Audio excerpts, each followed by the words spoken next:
이사야서 52장입니다. 이사야서 52장 1절부터 2절까지 말씀을 보시도록 하겠습니다. 이사야 52장입니다. 제가 대신 읽어드리겠습니다. 오 시온이여 깰지어다 깰지어다 내 힘을 낼지어다. 오 거룩한 도시 예루살렘이여 내 아름다운 옷을 입을지어다. 이제부터 할례받지 않은 자와 부정한 자가 다시는 내게로 들어오지 못하리니 내게서 티끌을 털어버릴지어다. 오 예루살렘이여 일어나 앉을지어다. 오 포로로 사로잡힌 시온의 딸이여 내 목의 띠를 스스로 풀지어다. 아멘. 기도드리겠습니다. 살아계신 하나님 아버지, 오늘도 주님의 말씀을 사모하여 모여서 주님의 말씀을 보게 되었습니다. 이 시간 살아계신 주님께서 우리의 선생님으로서 주님의 말씀을 가르쳐 주시길 바라옵고, 겸손한 마음으로 주님의 말씀에 귀 기울이며 깨어있는 영으로서 주님의 말씀에 응답할 수 있게 도와주시기 바랍니다. 예수님의 이름으로 기도드렸습니다. 우리 오전 말씀 제목이 무엇이었는지 기억나시나요? 네, 우왕청심원. 혹은 놀라야 할 것에 놀라고 놀라지 말아야 할 것에 놀라지 말라 이었습니다. 즉 놀라라, 주님께 대하여 놀라고 세상에 대해서 놀라지 말라는 말씀이었습니다. 오늘 오후의 말씀의 제목은 깰지어다 오 시온이여입니다. 깰지어다. 간단하게 말하자면은 깰지어다입니다. 세상을 보건대 우리가 정말 놀라합니다. 그리고 눈을 감아버리게 되는 상황들이 많이 있습니다. 죄가 넘치고 진리보다는 진리가 아닌 것들이 진리를 전복하고 있는 듯 보입니다. 그 세상 안에 살고 있는 우리 모습을 또한 나 스스로 보았을 때도 무익하고 연약하다는 것을 고백할 수밖에 없는 것 같습니다. 가끔은 롯과 같이 소돔 성에서 도저히 내가 같이 엮일 수는 없겠지만 살 수밖에 없기에 낮에 밖에 나와 그들의 성 밖에서 앉아 있는 모습이 어찌 보면 나의 모습, 그리스도인이 느끼는 그와 같은 심정이지 않을까, 지금을 볼 때 생각되게 됩니다. 여러분, 우리 사랑하는 형제자매님들, 어떻게 하면 우리가 잠에서 깨겠습니까? 영적인 어두움 속에 놓여져 있을 때 어떻게 하면 우리가 깨어날 수 있을까요? 먼저 오늘 말씀을 보게 되니 하나님께서 오 시온이여라고 말씀하시며 그 다음에 나오는 첫 번째 말씀이 깰지어다입니다. 깰지어다. 첫 번째 말씀의 이 중요한 부분은 주님께서는 우리가 깨어나기를 원하신다는 것입니다. 죄와 더불어 깊은 수면에 잠들어 계시고 게다가 오후 예배처럼 잠자기 좋은, 배부르고 따사롭고 게다가 봄인 상황에 놓여 있다면 먼저 여러분이 필요하신 것은 깨어나시는 것입니다. 깨어나시는 겁니다. 주님께서 깨어나라 말씀하실 때 우리가 할 수 있는 것은 딱 눈을 뜨는 것입니다. 이전에 내가 졸리고 생각나고 내가 어떻게 하지? 죄가 이리 깊은데 나는 이처럼 연약한데 졸음이 솔솔 오더라도 주님께서 깨어나라 말씀하시면 깨어나야 할 것입니다. 즉 우리는 주님의 목소리에 귀 기울일 수밖에 없습니다. 왜냐하면 주님께서는 오 시온이여 라고 말씀하시며 누군가를 지칭하시고 부르시면서 이야기하시기를 깨어나라 명령하시기 때문입니다. 우리가 지난주에 참 세상에서 회자되었던 한 가지 사건이 있었습니다. 대통령께서 국정에 대한 담화를 하시는데 그 담화를 한 기자와 함께 이야기했다고 합니다. 내용이 어떠하냐라는 것보다는 사람들이 이제 많이 말을 했던 것이 참 대통령답지 못했다, 혹은 좀 권위가 너무 없어 보이는 그런 것이었다. 기자가 어떻게 대통령이 말을 하는데 끼어들 수가 있느냐, 태도가 잘못됐다, 이런 얘기들을 많이 했습니다.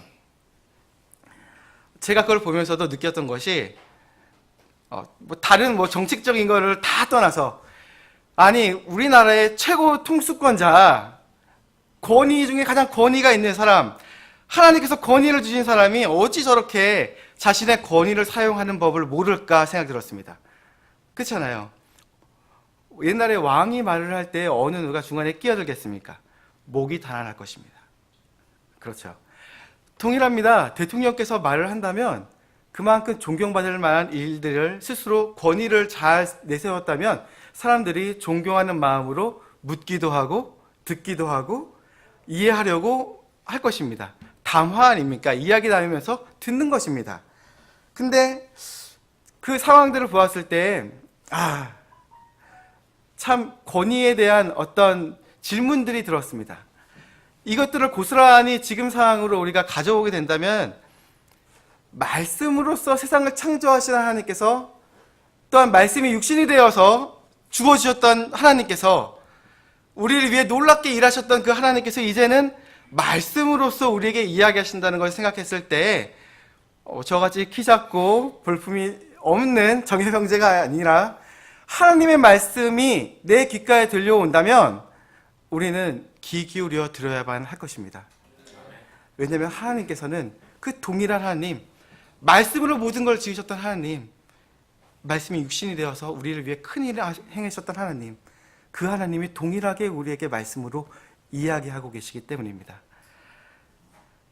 주님께서 말씀하실 때 그 말씀 안에는 권위가 있고 권능이 있다는 것을 우리가 알아봐야 합니다. 주님께서 깨어나라라고 말씀하신다면 모든 것이 그에 대하여 답할 수밖에 없습니다.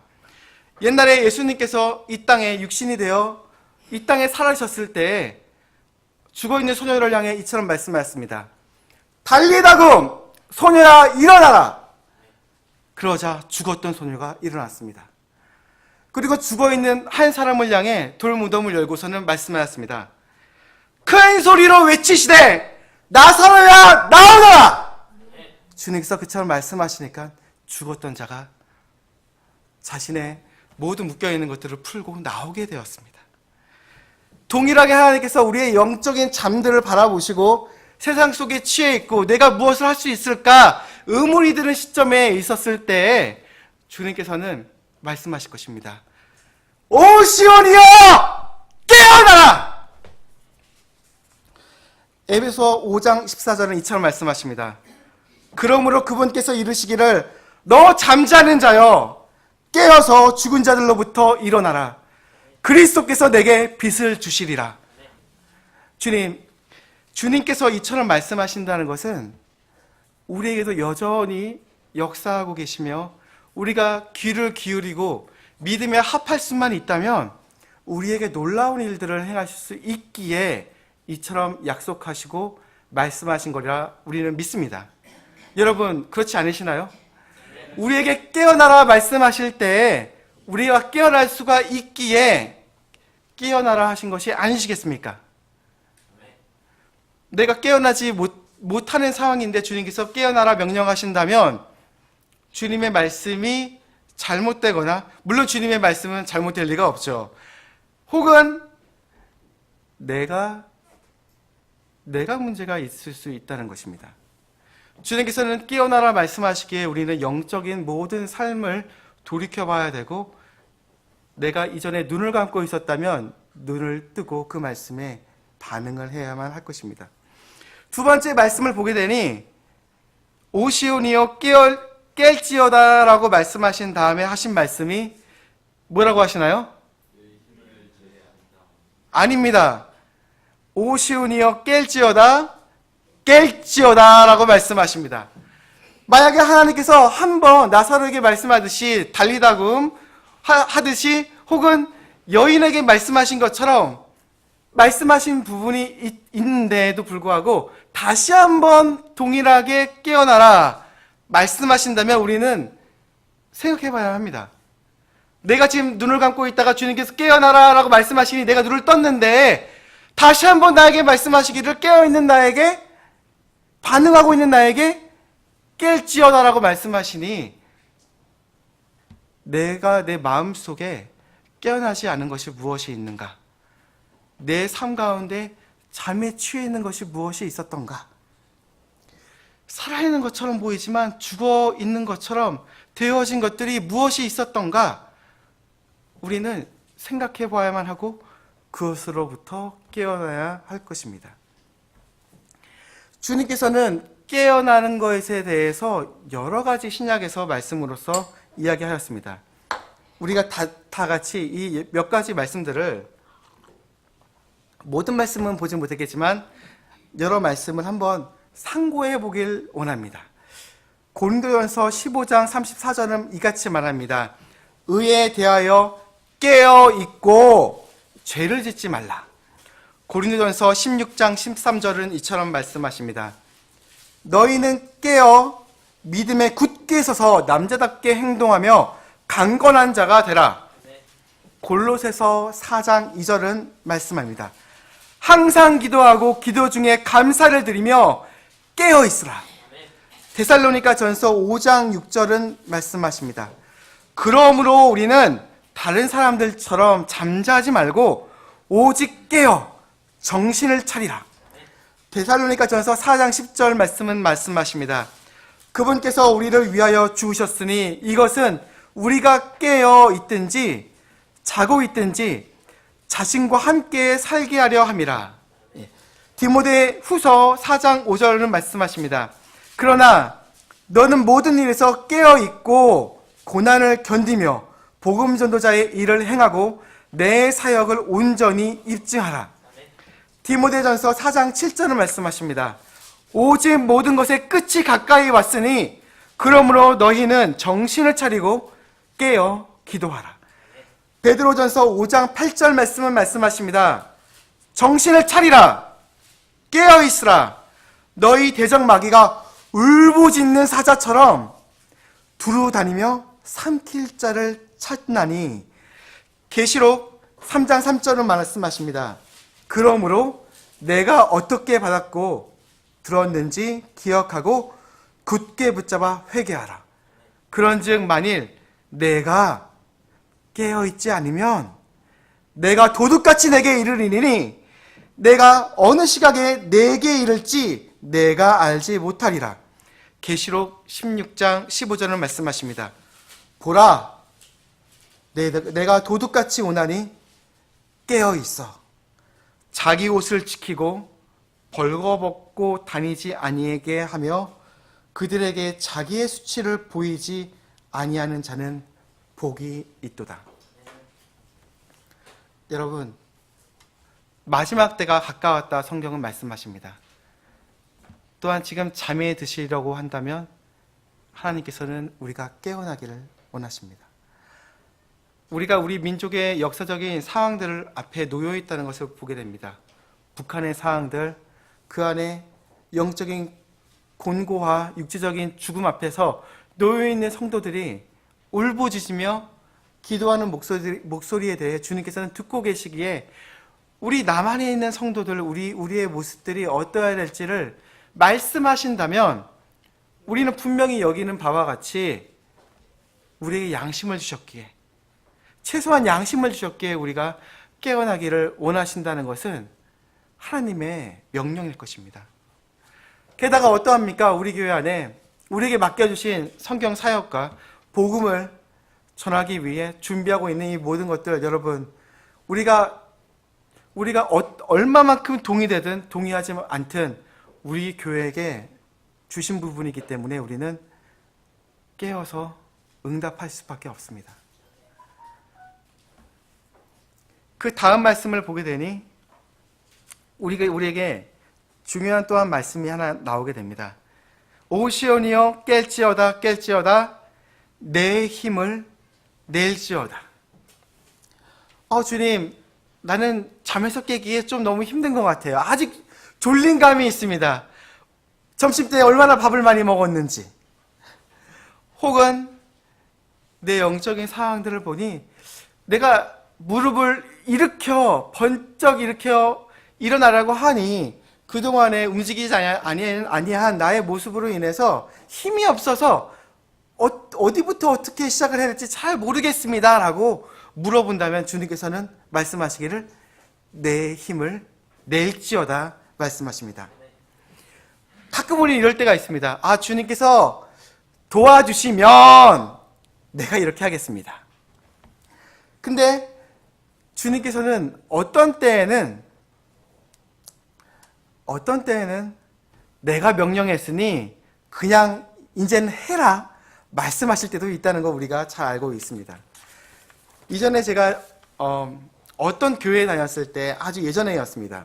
어느 교회에 다녔을 때 주일학교 선생님이 이제 여름이 되면 아이들의 주일학교 그 여름 캠프가 있었습니다. 그 캠프에 대해서 올까 말까 하는 갈등하는 아이에게 이야기를 건네고 있었습니다. 그래서 아이가 그 옆에 부모님도 있었습니다. 근데 그 아이가 이야기를 했습니다. 선생님한테 말하기를, 하나님께서 나에게 갈 마음을 주시면, 기도해보고서 갈 마음을 주시면 갈게요 라고 말했습니다. 그래서 선생님께서 말씀하셨습니다. 갈 마음을 두고 기도하는 거는 아닌 것 같다. 가기를 원하는 게 주님의 뜻이라면 그냥 순종하면 되는 것이지 나에게 마음을 달라고 기도하는 거는 아닌 것 같아.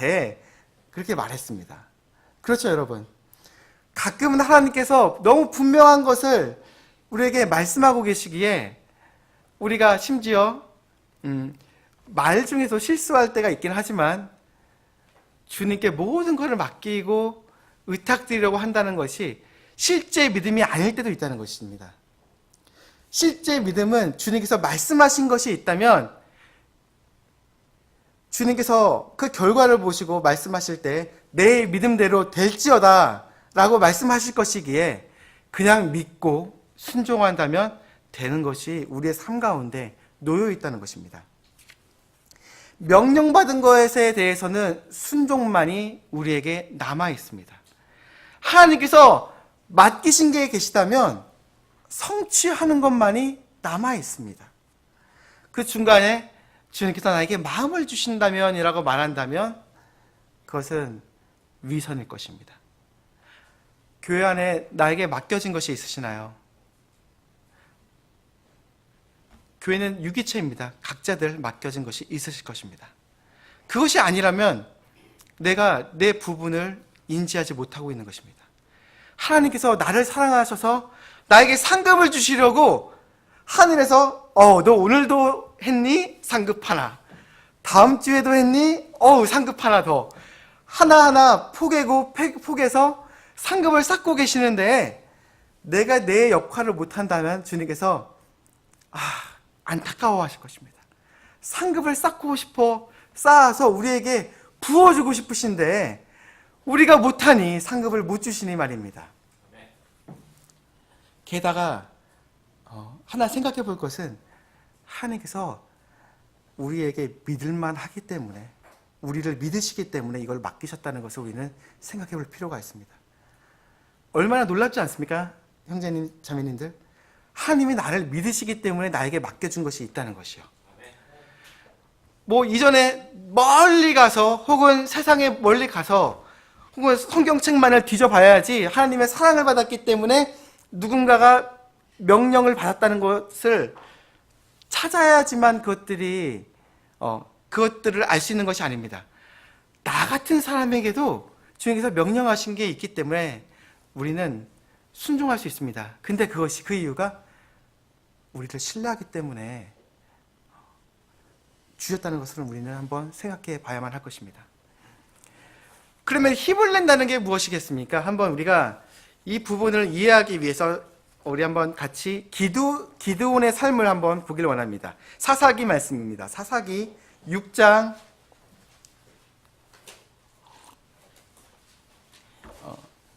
11절부터 몇 절을 한번 같이 보시도록 하겠습니다. 사사기 6장에 보게 되면 주님의 천사가 기드온을 만나는 그 과정이 나오게 됩니다. 이 안에서 그 힘을 낸다는 것에 대한 어떤 의미를 우리가 알 것들이 많이 발견할 수 있습니다. 11절을 보게 되니 이처럼 말씀하십니다. 주의 천사가 아비에셀 사람 요아스에게 속한 오브라에 이르러 상수리 나무 밑에 앉으니라.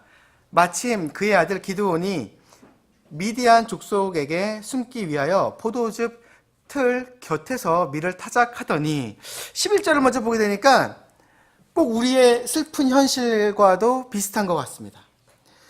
이 기드온이 숨어 있을 수밖에 없었습니다. 타작을 해서 한 해 동안의 그 모은 곡식들을 얻어야 되는데 어디서 하고 있습니까? 미디안으로부터 숨기 위해서 포도즙 틀 옆에서 밀을 타작했다라고 말합니다. 우리 그리스도인들이 세상에서 바라보았을 때 에이, 저렇게 작은 교회가 무엇을 할 수 있을까? 혹은 세상의 것들이 우리의 삶과 우리의 정욕들을 자극할 때 마귀는 또한 이처럼 생각하고 있습니다. 그냥 숨어서 가만히 있으렴. 13절을 보더니 그 다음에 이야기가 진전이 됩니다. 기드온이 그에게 이르되 12절입니다. 12절 주의 천사가 기드온에게 나타나 그에게 이르되 너 강한 용사여 주께서 너와 함께 계시도다 하니라.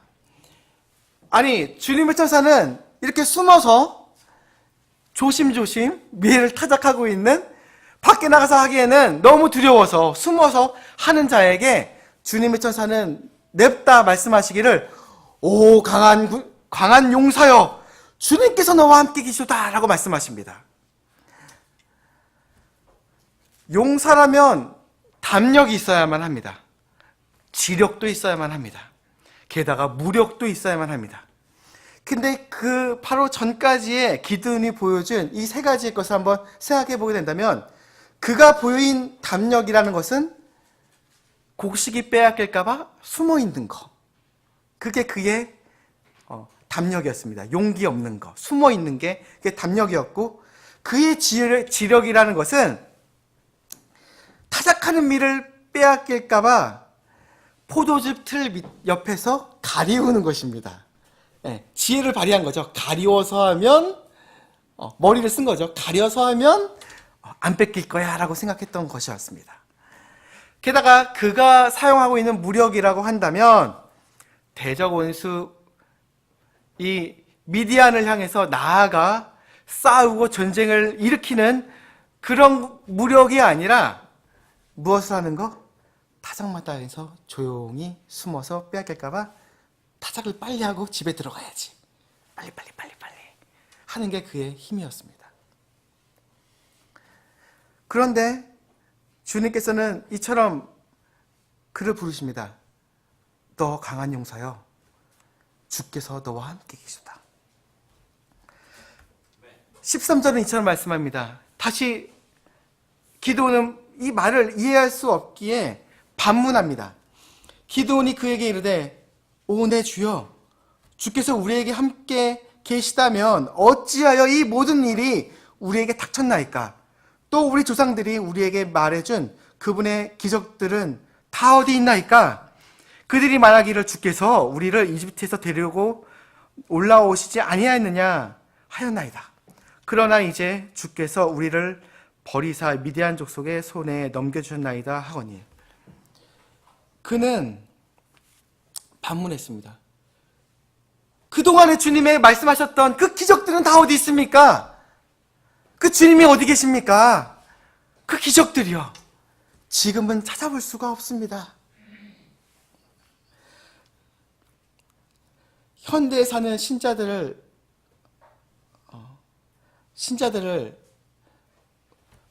하나님께서 바라보신다면 어떠한 말씀을 하실지 우리는 먼저 생각해 봐야만 합니다. 왜냐하면 우리가 가끔 여길 때에는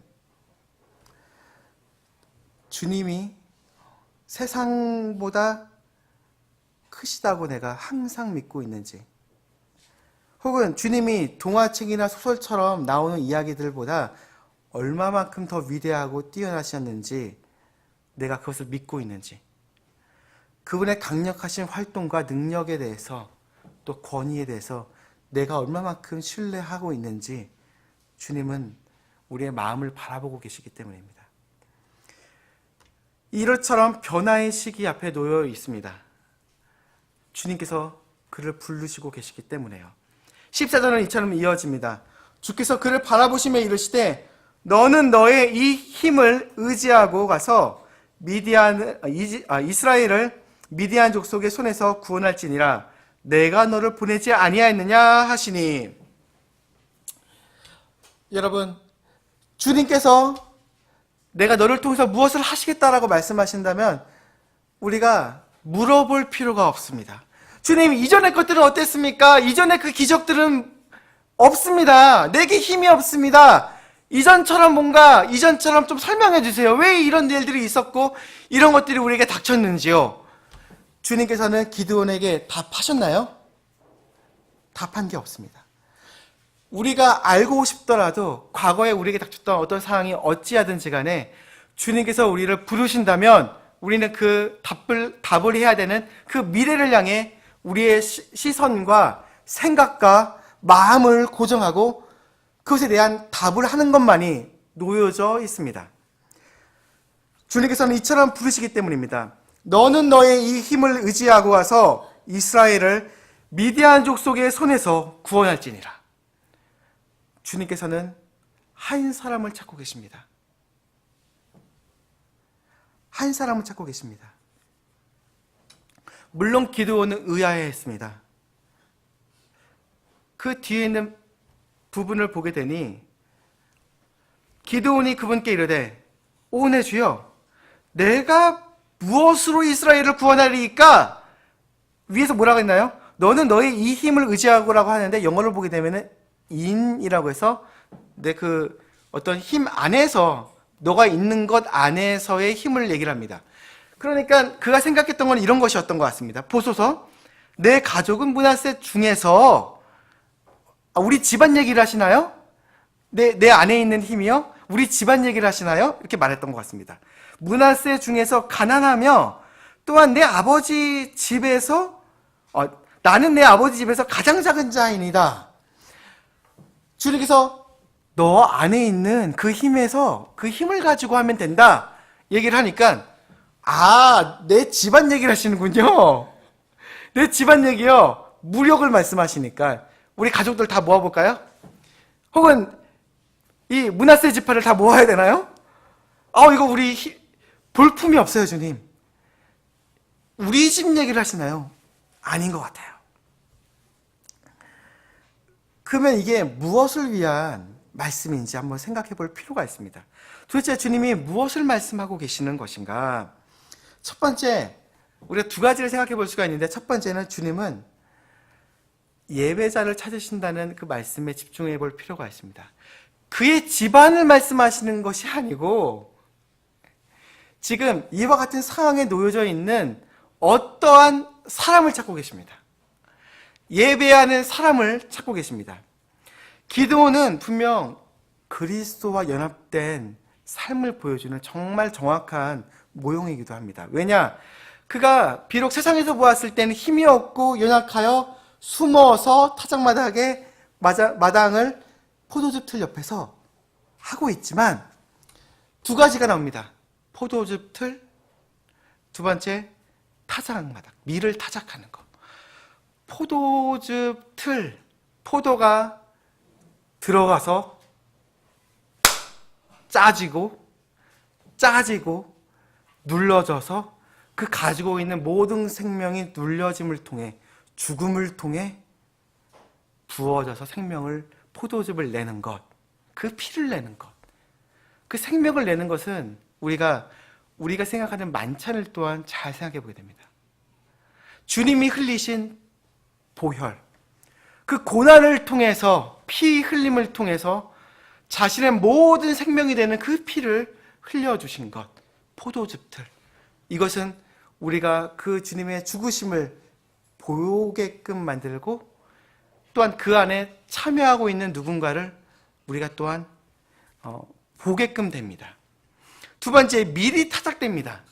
밀이 타작되면은 밀이 이전에 어떻게 이쁜 모양이고 이게 알곡이 가득 찼었던지라도 타작마당에 모아져서 도리깨질로 후두려 때린다면 밀은 가차없이 매맞아 찢겨지고 나라를 내놓을 수밖에 없습니다. 그 모든 이전의 모습은 사라지고 모든 생명력은 다 잃고, 그죠? 생명력을 잃고 하나의 빵덩이가 될 준비만이 남겨지게 됩니다. 하나의 빵, 그 자신의 몸된 교회를 위하여 자신의 몸 안에 그 고난을 받으셨던 예수 그리스도의 그 고난, 우리의 범죄들로 인해 채찍질 맞고 고난 당하셨던 것, 이 밀타작이 잘 보여주고 있고, 또한 그것에 참여하고 있는 기드온을 주님은 찾으신 것입니다. 그는 몰랐었을 것입니다. 기드온이요, 이것이 무엇을 의미하는지요. 포도즙 틀 옆에서 밀을 타작하는 것. 여러분, 세상은 알 수도 없고 이해할 수도 없습니다. 우리가 만찬을 하는 그 만찬의 의미가 무엇인지요. 주님이 나를 위해 찢기시고 죽으셔서 자신의 생명을 흘리시고 포도즙과 같은 보혈을 흘리시고 그 고난을 당해서 우리가 나음 받았다는 것, 그것을 보여주는 게 이 만찬이기 때문입니다. 그는 참여하고 있었기에 주님은 이 참여하고 있는 누군가를 발견하신 것입니다. 여러분, 우리 매 한 달마다 만찬을 합니다. 여러분, 주님의 죽으심을 우리가 주님이 오실 날까지 보여주고 또한 참여합니다. 여러분, 우리가 다 참여하고 계시나요? 우리 빵을 드셨다면, 포도즙을 드셨다면 우리는 이미 참여했다는 것을 기억해야만 합니다. 또한 침례는 동일한 진리를 우리에게 말하고 있지 않았습니까? 물속에 들어가고 나오고, 주님과 함께 나는 죽었고 꼬르륵 물속에 들어가고 물속에서 나와서 성령님의 새로움 안에서 걷도록 하기 위해 우리를 살리셨다는 것, 예수님이 부활하심에 그 권능의 힘, 성령님께서 그 능력으로서 우리 안에 거하셔서 우리가 살게 하셨다는 것. 누군가가 묻는다면 여러분은 언제 죽으셨습니까? 제가 여러 번 질문했던, 하나님의 말씀을 통해 여러분에게 질문했던 동일한 질문입니다. 여러분은 언제 죽으셨습니까? 예수님이 죽으셨을 때 우리 또한 죽었습니다. 침례 받으셨다면 고백한 것 아니었습니까? 여러분 언제 죽으셨습니까? 예수님이 죽으셨을 때 정엽 형제 먼저 같이 죽었습니다. 또한 같이 우리 모든 성도들이 주님 안에서 같이 죽었음을 우리는 믿습니다. 온 땅을 다니시며 겸손한 자를 찾아 자신의 권능을 보이게 원하신다는 그 하나님은 어떠한 사람을 찾고 계시다면 그 찾는 사람은 청와대나 국회의사당에서 찾는 것이 아닐 것입니다. 어떠한 정당대에서 주님을 찾고 계시는 것이 아닐 것입니다. 주님의 죽으심과 부활에 동참되고 있었던 이 기드온과 같이 자신의 몸된 교회에서 그 누군가를 찾고 계실 것입니다. 주님이 찾고 계실 때 그 참여되는 바로 우리가 되길 바랍니다. 참으로 슬픈 사실은 교회가 이 복음의 진리로부터 벗어나려고 할 때가 너무나도 많이 있다는 것입니다. 가벼운 복음, 손쉬운 방법, 그리고 어떠한 명성이나 예배당의 크기나 성도의 숫자나 이런 것들에 의해서 파급력이 더 커진다고 여깁니다. 심지어 근본주의 독립침례교회, 성경 앞페이지부터 맨 끝 페이지까지 다 믿는다.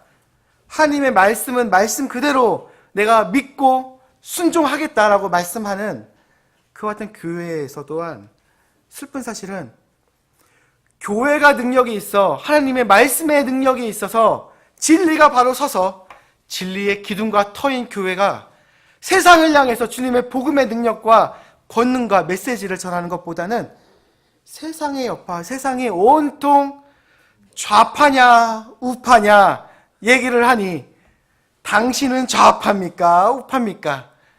얼마만큼 좌파입니까? 우파입니까? 이런 것들에 미쳐가고 있습니다. 도대체 예수 그리스도의 피 흘리신가? 그러시기에 영광 받으시기에 합당하시다 하시던 그와 같은 성경이 말하는 외침은 어디로 갔습니까? 진리가 바로 서며 능력 있게 권능 있게 나아가고 모든 얽어매여 있는 것들이 말씀의 검으로 다 끊어지는 그와 같은 것들은 어디 있습니까? 지금과 같은 삶을 살고 있는 그리스도인들이 내 자신을 먼저 보았을 때 느끼는 감정과 생각은 주님 앞에 고백할 수밖에 없는 것은 기드온의 이와 같은 고백일 것입니다. 우리 조상들이 우리에게 말해준 그분의 기적들은 다 어디 있나이까? 주님, 다 어디 있습니까? 주님께서는 오늘 본문을 통해서 말씀하십니다. 이제 깨어서 내 힘을 낼지어다.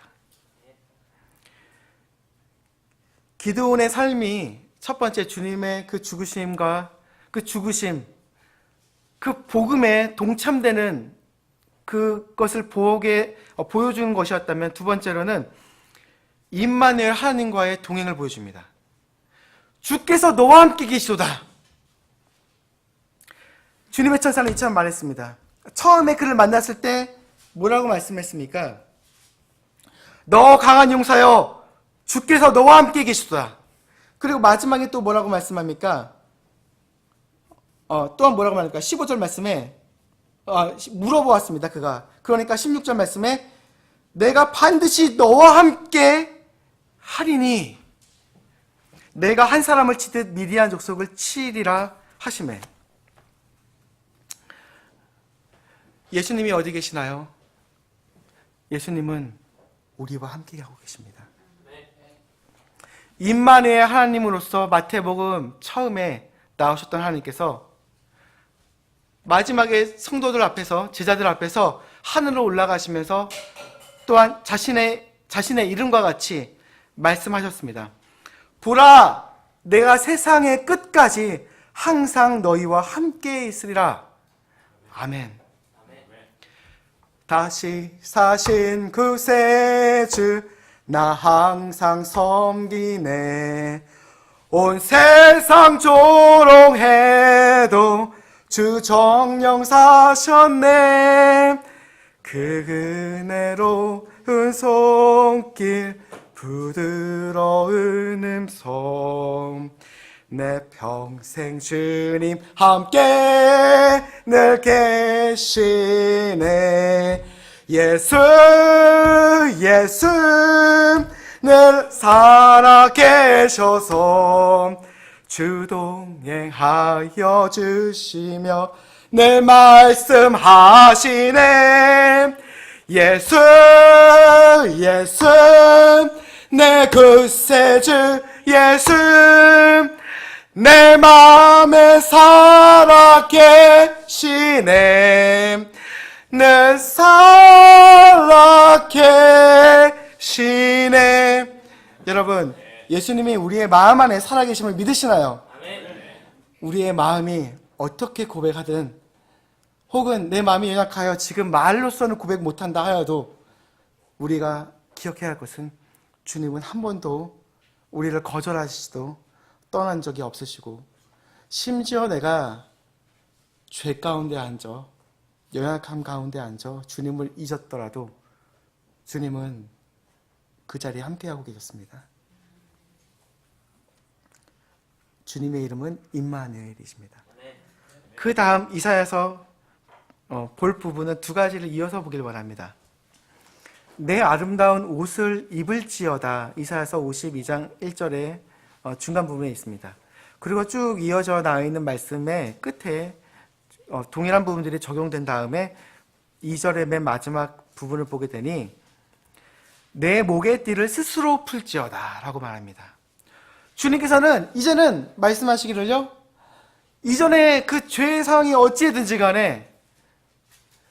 힘이 없었을지언정 이제는 모든 것을 잊은 것처럼 말씀하시기를 옷을 입으라 말씀하시고, 이제는 내 삶에 묶여있는 이것들을 그냥 풀어버리라고 하십니다. 풀어버리렴. 풀었다. 풀으렴. 예수님께서 나의 문제를 이처럼 간단하게 말씀하실 수 있는 이유는 십자가 위에서 우리의 죄와 우리를 얽어매 있는 모든 문제들을, 동반된 모든 문제들, 심지어 우리의 두려움조차도, 두려움 가운데 사로잡혀 이 죽음 앞에 놓여져 있는 우리의 연약한 이 심정까지도 다 끊으신 다음에 십자가에서 자신의 보혈로서 죽으시면서 말씀하시기를 다 이루었도다 말씀하셨기 때문입니다. 다 이루셨기 때문에, 다 지불하셨기 때문에 우리에겐 더 이상 지불할 것이 없습니다. 내가 힘이 있어서 뭔가를 지불해서 옷을 사거나, 혹은 내가 빚진 것이 있기 때문에 다시 지불해서 그 끈들을 풀을 수 있는 자격이 생기는 것이 아닙니다. 예수님께서 지불하셨기에 옷을, 예수님 안에서 예수님이라는 옷으로 옷을 입고, 예수님께서 이미 다 끊으셨기에 툴툴 털어버리면 된다는 것입니다. 내 묶여있는 것들을요. 감옥에 갇힌 사도 바울이 베드로전서에서 빌립보서 4장 4절 말씀에서 전혀 감옥에 있는 사람처럼 말을 안 하고 반대로 이처럼 말합니다. 항상 주를 기뻐하라. 내가 다시 말하노니 기뻐하라. 예수님의 사역은 다시 한번 말씀드리지만 사탄의 모든 얽어매 있는 것들을 부수시는 사역이었고, 우리의 모든 문제에 대한 값을 치르시고 끊으셨던 사역이었습니다. 우리를 자유롭게 하시는 사역이었습니다. 아니, 감옥에 있는 사람을 보통 우리가 빌립보에 있는 교인이었다면 빌립보서가 더 도착했어요. 눈물을 흘리며 읽으려고 할 것 같았습니다, 아마. 왜냐? 사도 바울이 감옥에 있으니, 감옥에 있는 성도로서 어떻게 내가 위로하는 마음을 할 수 있을까? 아마도 내가 어렵다, 힘들다, 저가 쓴다면 먼저 그런 것이 나올 수도 있을지 모릅니다. 아이고, 왜 이렇게 족쇄가 무거운지, 야, 발목이 다 까졌다, 연고 하나 가져오렴. 근데 그것이 아닙니다. 반대로 항상 주를 기뻐하라. 내가 다시 말하오니 기뻐하렴. 마치 모든 것이 다 풀려있는 듯한, 상황이 다 풀려있지 않은 상황에서도 미리 풀린 것처럼 믿음으로써 고백하는 성도의 모습을 분명히 보여줍니다. 주님께서 뭔가를 고쳐주실 때 예수님의 말씀 안에서 예수님과 만났던 사람들 중에 이런 경우가 있었습니까? 주님, 먼저 풀어주시면 제가 믿겠나이다. 이런 적 있나요? 없죠. 주님은 항상 그 원리는 동일했습니다. 내 믿음대로 될지어다. 믿음으로 주님께 고백한 것들에 대해서 주님은 이미 다 이룬 것처럼 말씀하셨습니다. 동일합니다. 빌립보 교회에게 사도 바울이 이처럼 감옥에 있는 나 자신이 모든 사람보다도 더 기쁜 마음으로 기쁨을 전하면서 너희 또한 기뻐해라. 주님 안에서 다시 한번 말하지만 기뻐하렴 이처럼 말씀하셨던 이유는 이것입니다. 그는 한 번도 감옥에 있었던 적이 없었다는 것입니다. 이 말이 무엇이냐? 새는 하늘을 날며 하늘에 거합니다. 하늘에 있습니다. 물고기는 물속을 헤엄치며 물속 안에 있습니다. 바울 사도는 감옥에 있는 것이 아니라 그는 항상 그리스도 안에 있었습니다. 여러분, 우리는 한 번도 세상에 놓여 있는 것이 없습니다.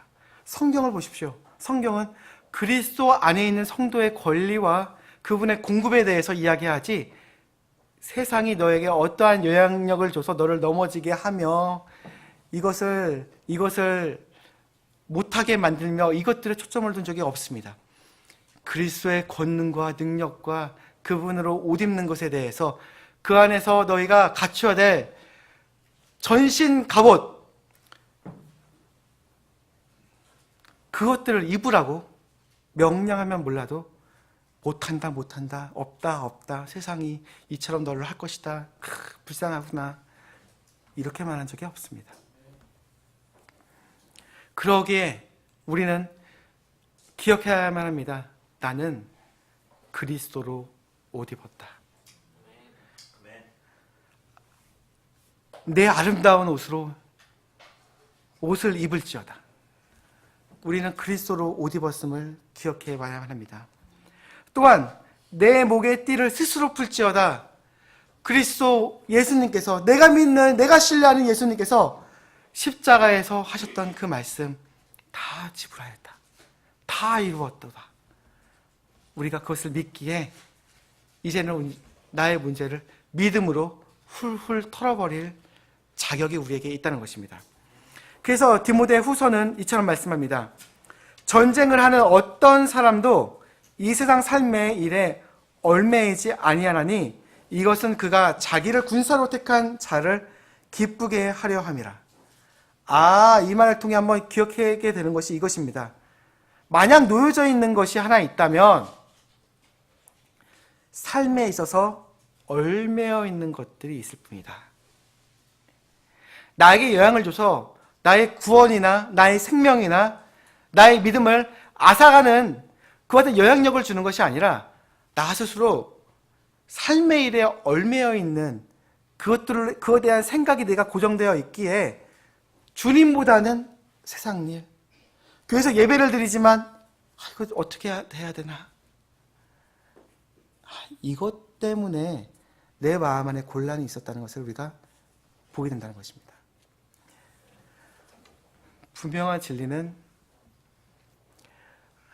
믿음으로 고백되는 것들에 대해서는 주님께서 분명히 값을 치르셨기 때문에, 이미 치르셨기 때문에 우리에게 공급하신다는 것입니다.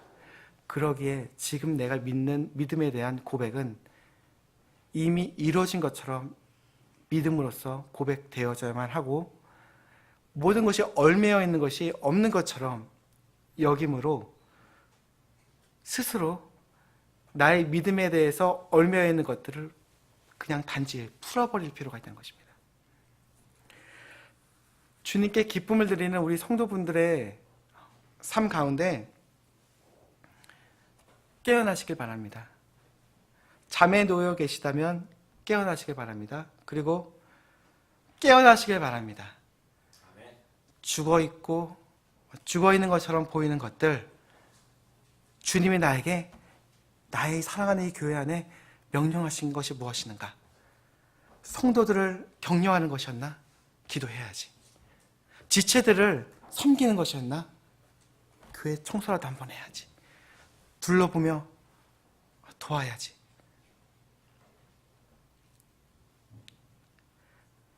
두 번째 깨어남이었습니다. 그리고 내 힘을 낼지어다.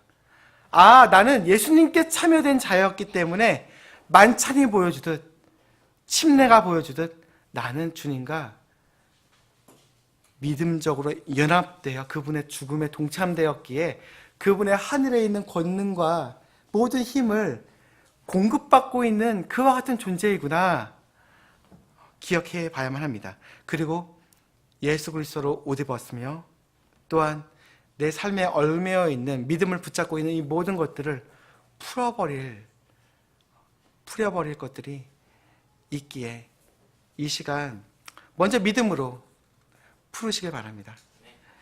여러분, 우리 같이 기도하고 마치도록 하겠습니다.